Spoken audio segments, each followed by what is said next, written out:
बिस्मिल्लाहिर्रहमानिर्रहीम। अस्सलाम वालेकुम फ्रेंड्स, कैसे हैं आप। मैं जल्दी आपके साथ शेयर कर लूँ आलू के जैम की रेसिपी। जल्दी इसलिए क्योंकि हमारे सामने वाले घर में हो रही है बोरिंग और बेपनाह शोर है भाई। अच्छा चलें हम तो स्टार्ट करें ना अपना काम।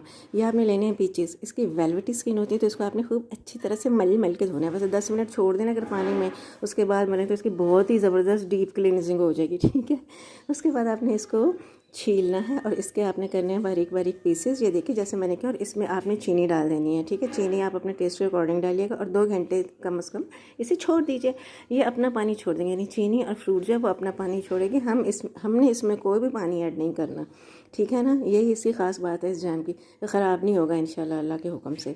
तो जब ये पानी छोड़ देगा ना, इस किस्म की कुछ सूरत हाल होगी, उस वक्त ना मैं 1-2 चंक्स ज़रूर लेती हूँ। मुझे बहुत मज़े के लगते हैं और मैंने आज भी 2 चंक्स लिए हैं। यम यम। अच्छा, अब ये है कि हमने इसको डालना है ब्लेंडर में डाल के इसको आप अच्छी तरह से ब्लेंड करें। अगर आपको थोड़ा सा चंकी फ्लेवर चाहिए, जैसे मुंह में ज़र्रे से आते अच्छे लगते हैं, तो आपकी मर्ज़ी है, लेकिन मैंने इसको ठीक ठाक स्पीड पे अच्छी तरह से ब्लेंड कर लिया था। फिर हमने इसको निकालना है किसी छोटी सी देगची में। उसमें इसको हमने ऐसा ऐसा पकाना है। देखने में बिल्कुल मसूर की दाल लग रही है, लेकिन प्लीज़ आप परेशान ना हो, ये आलू का जैम ही है। देखिए आप चम्मच चलाते रहिए मुसलसल और इसको ना मीडियम सी आग पे आप पकाते रहें। तो अब तो ये किनारे भी छोड़ रहा है। आप चाहें तो फूड कलर डालें, हमने कोई फूड कलर नहीं डाला था। ठीक है, अगर आपको लगे चीनी कम है तो आप और भी डाल सकते हैं, लेकिन चीनी डालने के बाद आपने पकाना ज़रूर है। चीनी का पानी निकलता है ना, तो उसका पका होना ज़रूरी है।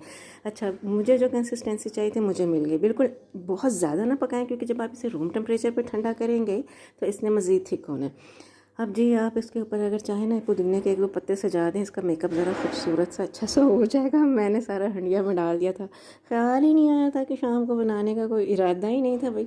अच्छा, तो आपने ये करना है कि इसको आप ना स्प्रेड की तरह किसी भी ब्रेड पे लगा सकते हैं। इसका आप शरबत भी बना सकते हैं। मैं कभी इसकी शरबत की रेसिपी भी ना आपके साथ ना शेयर करूँगी इंशाल्लाह। अगर आपने इसे फ्रिज में रखना है तो आपने इसे ओपन कंटेनर में रखना है। इसको ढाँपना बिल्कुल भी नहीं है, वरना ये ख़राब हो जाएगा।